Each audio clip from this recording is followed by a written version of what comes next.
આમ આદમી પાર્ટીના દેડિયાપાડાના ધારાસભ્ય ચૈતર વસાવાએ વિધાનસભા ખાતે પત્રકાર પરિષદમાં વિધાનસભામાં તેઓએ કરેલ વિવિધ રજૂઆતો અંગે માહિતી આપી હતી।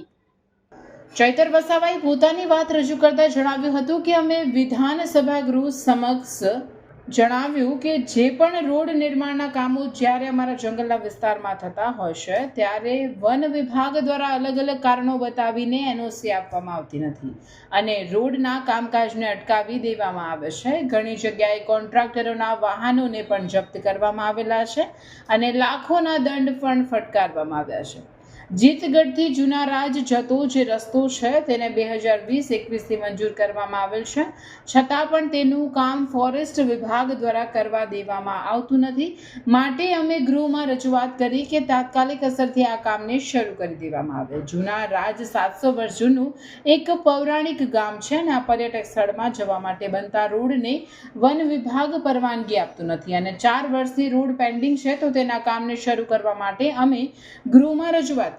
આ સિવાય બીજા બ્રિજોના કામ અટકાવેલા છે, રોડના કામો અટકાવેલા છે અને રીસરફેસિંગના કામ પણ અટકાવેલા છે, તો આ તમામ કામો શરૂ કરવામાં આવે એવી અમે માંગણી કરી છે।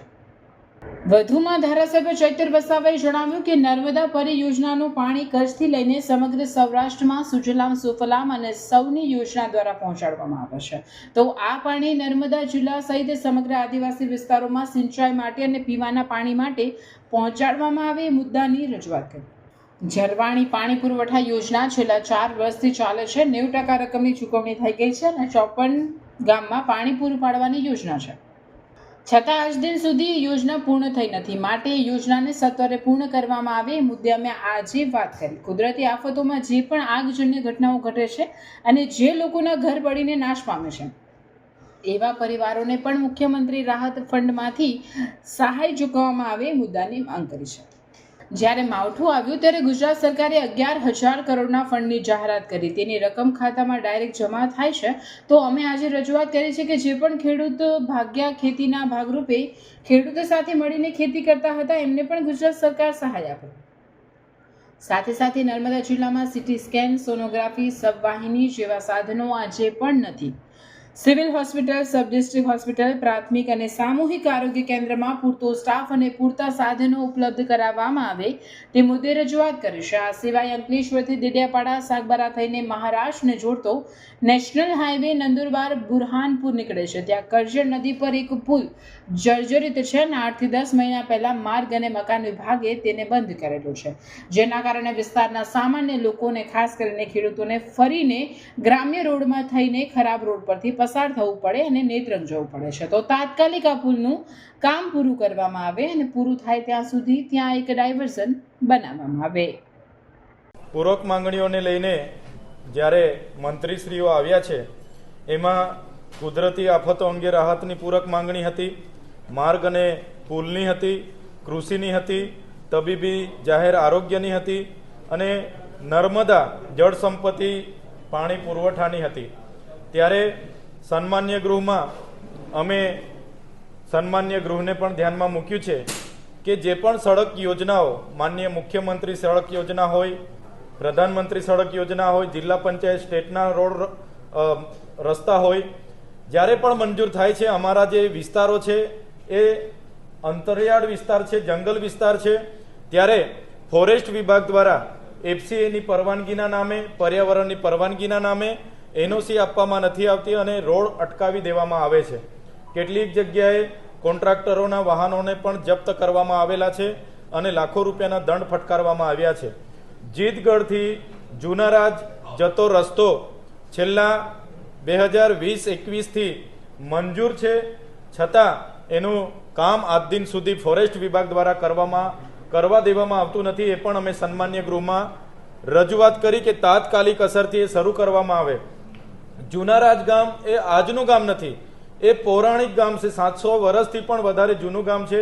ત્યાં આવેલું દેવહાત્રા ધામ હોય, ત્યાં જે ગોહિલ વંશ, કોટિન રાજા અને બીજા રાજાના જે પણ ત્યાં ગાદીઓ છે, ત્યાં મહેલો છે, દરબારો આજે પણ ત્યાં અડીખમ છે। 1834માં બનેલું નીલકંઠેશ્વર મહાદેવનું મંદિર પણ ત્યાં આજે અડીખમ છે, સાક્ષાત છે। ત્યારે જુનારાજ જેવું પર્યટક સ્થળ પર જવા માટે પણ આ સરકારમાં ફોરેસ્ટ વિભાગ પરવાનગી ન આપતું હોય અને 4 વર્ષથી રોડ પેન્ડિંગ હોય ત્યારે આજે સન્માન્ય ગૃહમાં તાત્કાલિક અસરથી એને ચાલુ કરવાની પણ માંગ અમે કરી છે. એ જ પ્રકારે જે બીજા પુલોના કામ અટકાવેલા છે, રોડના કામ અટકાવેલા છે, એ રિસરફેસિંગના કામો પણ ચાલુ કરવામાં આવે એ માંગ અમે કરી છે. સાથે સાથે જે નર્મદા જિલ્લામાંથી હું આવું છું, નર્મદા પરિયોજનાનું પાણી કચ્છથી લઈને સમગ્ર સૌરાષ્ટ્રમાં સુજલામ સુફલામ સોની યોજના દ્વારા પહોંચાડવામાં આવે છે. આજે સન્માન્ય ગૃહમાં અમે કીધું, એક બાજુ નર્મદા મૈયા છે, એક બાજુ તાપી મૈયા છે, ત્યારે નર્મદા જિલ્લા સમેત સમગ્ર આદિવાસી વિસ્તારોમાં પણ સિંચાઈનું પાણી મળે અને પીવાનું પાણી મળે એની પણ આજે રજૂઆત હતી. ઝરવાણી જે પાણી પુરવઠા યોજના છે, એ પાણી પુરવઠા યોજના છેલ્લા 4 વર્ષથી ચાલે છે. 90% રકમના ચૂકવણા પણ થયા છે. 54 ગામમાં પાણી પૂરી પાડવા માટેની યોજના છે, છતાં આજ દિન સુધી એ યોજના પૂર્ણ થઈ નથી. એને પણ સત્વરે પૂર્ણ કરવામાં આવે એ પણ અમે વાત કરી છે. કુદરતી આફતોમાં જે પણ આગજન્ય ઘટનાઓ ઘટે છે અને જેઓ પણ ઘર વખરી કે ઘર બળીને નાશ પામે છે એવા પરિવારોને પણ મુખ્યમંત્રી રાહત ફંડમાંથી સહાય ચૂકવવામાં આવે એની પણ માંગ કરી છે. આપ સૌ જાણો છો, જ્યારે કમોસમી વરસાદ અને માવઠું ગુજરાતમાં આવ્યું અને ગુજરાત સરકારે 11,000 કરોડની જાહેરાત કરી ત્યારે એ સહાય ખેડૂતના ખાતામાં ડાયરેક્ટ જમા થઈ છે. અમે આજે સન્માન્ય ગૃહમાં સરકાર પર રજૂઆત અને માંગણી કરી છે. જે પણ લોકો ભાગ્યા ખેતીના ભાગરૂપે ખેડૂત પાસે ચોથા ભાગે કે ત્રીજા ભાગે ખેડૂત સાથે જે લોકો ખેતી કરતા હતા, એ ભાગ્યાઓને ના તો સરકારે સહાય આપી છે કે ના તો ખેડૂતને મળેલી સહાયમાંથી એને ભાગ આપવામાં આવ્યો છે. અમે આજે સન્માન્ય ગૃહમાં માંગ કરી છે કે ગુજરાતમાં જે પણ ભાગ્યાઓ ભાગમાં ખેતી કરતા હતા એમને પણ ગુજરાત સરકાર સહાય આપે એની આજે અમે આ સરકારમાં માંગ કરી છે, ગૃહમાં માંગ કરી છે. સાથે જ આરોગ્યમાં પણ પૂરક માંગણી લઈને આવ્યા છે. ત્યારે નર્મદા જિલ્લામાં સિટી સ્કેન, સોનોગ્રાફી, સબવાહિની જેવા સાધનો આજે પણ નથી. તો civil hospital, sub district hospital અને પ્રાથમિક અને સામૂહિક આરોગ્ય કેન્દ્રમાં પૂરતા સાધનો અને પૂરતો સ્ટાફ ઉપલબ્ધ કરાવવામાં આવે એ આજે સન્માન્ય ગૃહમાં અમે રજૂઆત કરી છે અને સરકાર પર એ માંગ અમે કરી છે. એ જ પ્રકારે અંકલેશ્વરથી જે નેશનલ હાઈવે ડેડિયાપાડા સાગબારા થઈને મહારાષ્ટ્રને જોડતો નંદુરબાર બુરહાનપુર સુધી જાય છે, ત્યાં કરજણ નદી પર એક પુલ જર્જરિત છે એમ કરીને 8 થી 10 મહિના પહેલા માર્ગ મકાન વિભાગે બંધ કરેલો છે. જેના કારણે અમારા વિસ્તારના ખેડૂતો શાકભાજી લઈ જતા, કાચો માલ લઈ જતા, એમને નીંગળથી ભૂતબેડા જતા ખરાબ રોડ પર, ગ્રામ્ય રોડ પર ફરીને નેત્રંગ જવું પડે છે. આ પુલને તાત્કાલિક અસરથી મંજૂર કરવામાં આવે અને મંજૂર થાય અને કામકાજ પૂર્ણ થાય ત્યાં સુધી એનું ડાયવર્ઝન બનાવવામાં આવે એ આજે અમે સન્માન્ય ગૃહમાં માંગ કરી છે.